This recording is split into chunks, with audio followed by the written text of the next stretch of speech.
2 Ierlien die de ondernemers al een oproep onder inwoners versleert om de boodschappen zo vol mogelijk in eigen stad te kopen. Maar dat had net genoeg geholpen en dus komt er een einde aan. Toerisme rint iets waarom en de slettende bevolking gaat ook wel naar orenwinkels staan voor de naar concurrenten. Dus dan wordt het toch wat dreger. Zo zie je het boeten sleert.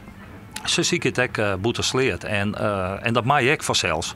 Dat is helemaal net slim. Maar we gaan wel winterdij moeten wij ook bestedingsrecht hebben. Ze hebben eens een mooie simmer en een winter maar ijs nodig. En die combinatie komt net een soort voor. Verderop zit de bakkerszaak te keep en de boerdersgoedwinkel is ook al sletten. Toch maakt het plaatselijk belang om nog geen zorgen.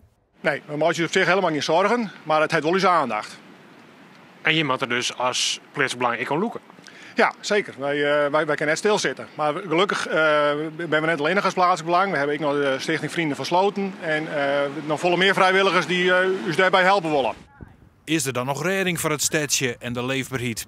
Ik denk het wel. Ik denk dat wij als bevolking, en daar scharen wij dus direct nog maar onder, als wij de hand inslaan, dat dat best nog wel te keren is. Hoe dan? Nou, dan denk ik dat je als slettende bevolking, dat je dan geen discussie gaat van jou binnen te duur of jouw assortiment in het goed genoeg.